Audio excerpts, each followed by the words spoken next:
Item 14 doesn't exist because everything in my grandmother's kitchen was still working the day she died. 57 years, one skillet, one wooden spoon, one cotton cloth washed 1,000 times and still soft enough to use tonight. Meanwhile, you and I go through a 10-pack of plastic containers before the year's half over, and we call that normal. So here's what we're doing. 13 things sitting in your kitchen right now. Your non-stick pan, your sponge, your tea bags, the foil in your drawer. All of them built the same way, on purpose, to wear out and get replaced. And 13 things my ma used instead, some of them for longer than either of us has been alive, that never once needed replacing.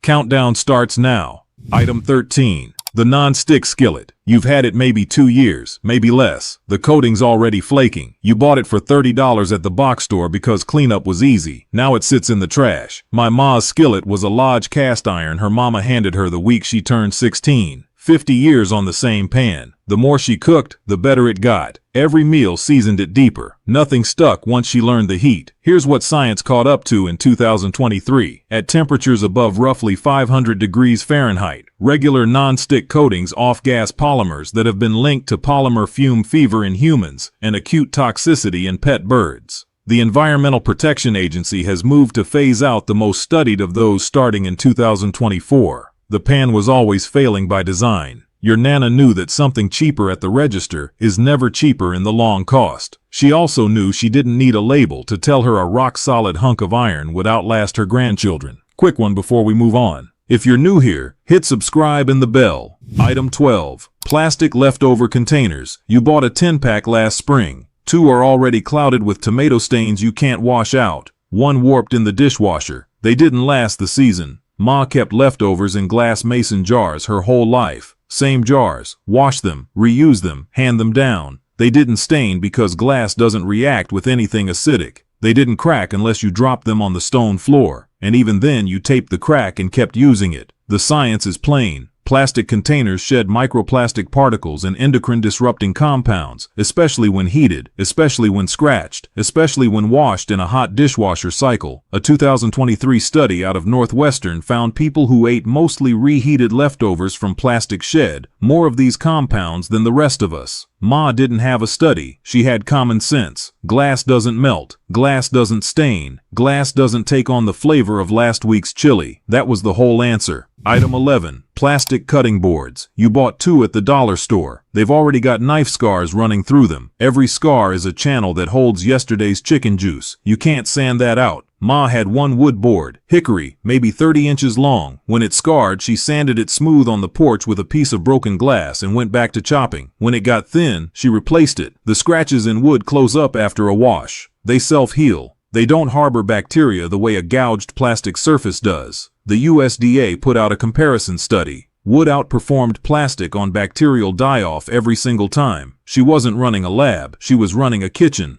Either way, the answer landed in the same place. Item 10. Plastic cooking utensils. You've got a drawer full of them, the ones with the colored handles. They melt if you forget them on the edge of the pan for 30 seconds. They're warping right now if you look closely. Ma used a hickory-handled wooden spoon carved by her brother-in-law the Christmas I was 4. Same spoon, every pot, every day. It never melted. It never softened. The wood got smoother with use, the way good leather gets softer. The mechanism is simple. Wood is a poor conductor. It doesn't reach the temperature of the food it's stirring. Plastic is. The first time you leave a plastic spoon across the side of a 400-degree cast iron, you're melting petroleum into your cornbread. There was no upside to it that she could see, and no upside that her brother-in-law's hand-carved gift could ever compete with. There was no upside to the next item either. Made to last, not made to replace. Same rule, every shelf in the kitchen. Item 9. Paper towels. You go through a roll every couple of days. Absorbent pulp, bleached, glued into a cardboard tube. They get used once, and they go in the trash. Ma kept a stack of flour sack cotton cloths in a drawer beside the stove. Washed them in a galvanized tub with homemade lye soap. Hung them on a line. Used them the next day. Same cloths, 10 years running, growing softer every wash. Now, paper towels are not poison. I'll give the modern folks that one. They aren't poisoning your food, but they are unreefing forests, bleaching cloth, throwing a usable object into a landfill after a single wipe.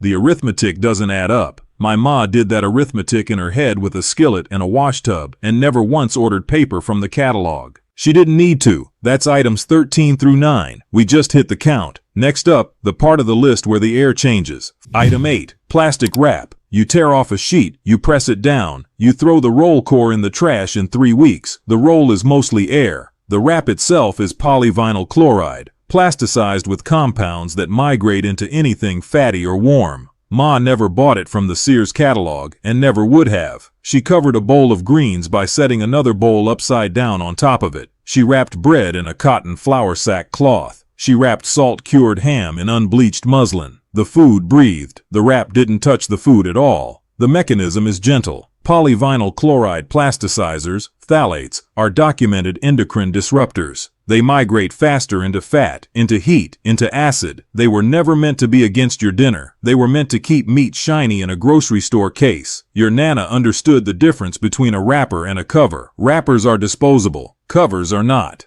Item 7. This is the one I told you about. The biggest one on the list. Aluminum foil. You've been lining pans with it since you could reach the stove. Potatoes wrapped in it. Foil-wrapped meatballs at every cookout you ever attended. Foil in the smoker. Foil on the grill. Foil wrapping the leftover half an onion. Here's what's actually been happening. Aluminum is a reactive metal. When it touches acid, tomato sauce, vinegar, lemon juice, sauerkraut, it leaches aluminum ions into your food. Cold, it's a whisper. Hot, sitting in it for an hour, it's a shout. A 2020 review in the Journal of Environmental Health Perspectives summarized decades of work and put numbers on it. Acidic foods can pull measurable aluminum out of foil within minutes of contact, more in heat, less but still real when cold. My ma did not know the chemistry. She knew something else. Tomato glazed anything in her kitchen went onto a square of unbleached wax paper, or onto a cloth, or onto a strip of corn shuck, never onto foil. She inherited that from her own mother. It was never explained. It was just never done. When I asked her why, in 1997, she said, "It just isn't how you do it." That was the whole science she'd grown up with. Now, some folks will tell you the aluminum leaching is too small to matter. Maybe, maybe not. The bigger point is that an entire generation of Appalachian women decided, without a journal article, without a study, without a single government brochure, that reactive metal shouldn't rest against acid. They were right, and they didn't need a paper to prove it. This is the halfway point. Bookmark this video if you want, because the back half is shorter, sharper, and ends with something most people don't expect. There's a chapter on Appalachian remedies like this in a little book I'm putting together. The link is on the porch page below. Free to print, free to keep by the stove.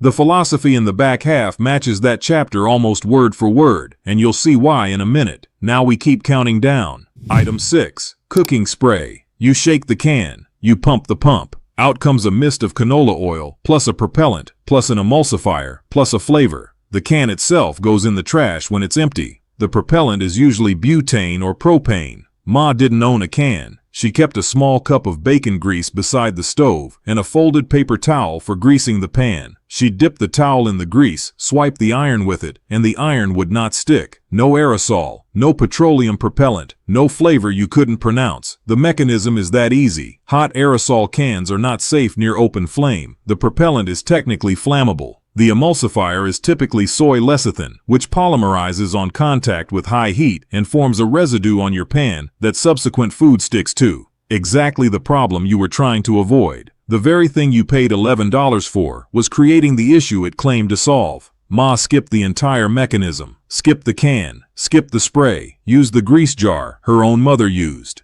Item 5. Dishwasher pods. The colorful little squares. They dissolve in water, supposedly. Inside is a pouch made of polyvinyl alcohol film, the same plastic family as your shower curtain. The detergent itself is a long list of synthetic surfactants and acids. Ma washed dishes by hand in a galvanized basin, with a slab of homemade lye soap she'd cut from a tray in the cellar. Hot water from the stove. The soap had 3 ingredients: lye, rendered animal fat, and wood ash water. That's it. The mechanism breakdown. PVA film is water-soluble in the way a sugar cube is, given enough time and agitation, given industrial plumbing, given not your pipes. Roughly 75% of the plastic film that enters a household drain from a single pod cycle doesn't fully break down in the wastewater system. It fragments and travels. It ends up in rivers. The creators of the technology have acknowledged the limitation in their own white papers. Ma wasn't anti-technology. She was pro-arithmetic. If the soap had 2 ingredients and worked, the third wasn't necessary. That's items 8 through 5. We just passed the middle. The back half is shorter, and the closer is going to land hard. Hold on for item 1.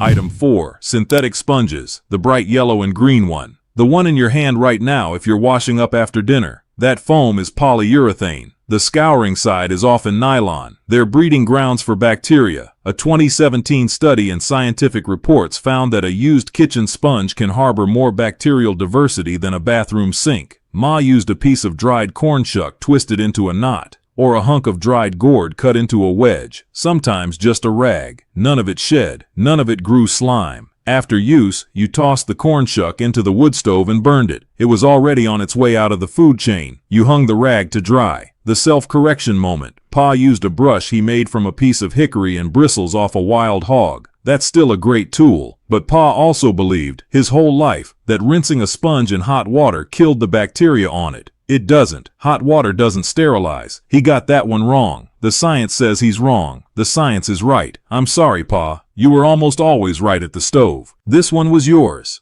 Item 3. Tea bags. The little mesh ones. Most of those mesh bags are made of polyethylene or nylon. Plastic. Heat sealed shut. You're steeping boiling water through plastic and pouring it into your cup. Ma kept a stew pot of loose sassafras root on the back of the wood stove. She'd scoop a tablespoon of it into the enamel kettle, fill it from the spring, set it on the trivet. 10 minutes. Strain it through a bit of cotton sieve. Pour. Every morning. The whole house smelled like root beer and pine smoke. The whole family drank it for 40 years and never once questioned the practice, because it had already proved itself in every cup poured since before they were born. The mechanism. Heat accelerates plastic migration. You're brewing on top of a polymer sieve submerged in near boiling water for 3 to 7 minutes. A 2019 study in Environmental Science and Technology measured plastic particle shedding from tea bags into the brew. Billions of particles per cup, on the order of microplastics and nanoplastics. Ma didn't need that number. She needed only her senses and her Nana's memory, both of which told her that real tea was leaves in a pot. Item 2. Plastic water filter pitcher, the big one with the cartridge. You bought it because the water from the tap tasted like chlorine. The cartridge is loaded with activated carbon and ion exchange resin wrapped in a plastic housing. The pitcher itself is plastic. You replace the cartridge every 2 months. Ma drew water from a spring on the back of the property. The spring her grandfather had marked with a stone wall in 1902. The water had been tested, in a practical sense, by every mouth that drank from it for 120 years. No one ever got sick from it. No pitcher, no cartridge, no plastic. The mechanism is unsentimental. Activated carbon is good at pulling chlorine and a few heavy metals out. It also pulls nothing else. It pulls no microplastics, no PFAS compounds, no nitrate runoff from the field uphill. The pitcher gives you a sense of having filtered, while letting the worst of the contamination pass through.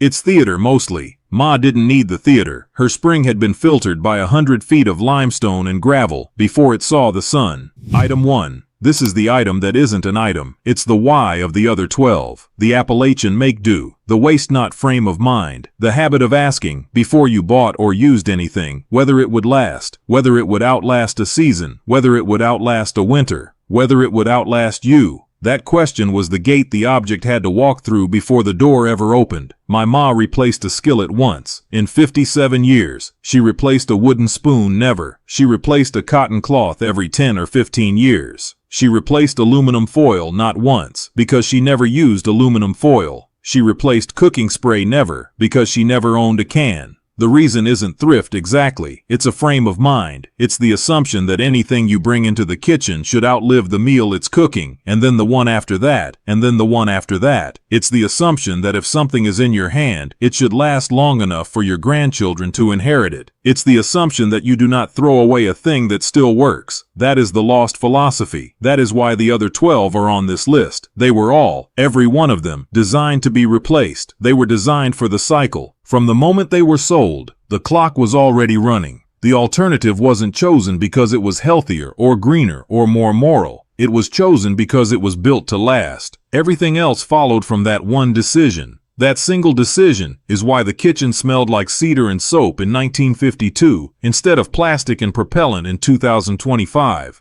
and why a wooden spoon could outlive 3 owners. Everything we have lost began with forgetting that decision. Now, there's nothing in 26 years of kitchen work I'm more grateful for than the day I stopped buying disposable. The skillet I cook on tonight is the skillet my mama's mama cooked on in 1945. I seasoned it this morning. It will outlast me. You don't have to throw it all out tonight. Pick one. Pick the skillet. Pick the mason jar. Pick the cotton cloth. Make it last. Post the county your grandmother came from in the comments and the family name beside the county if you still remember it. They knew. Still, now it's written.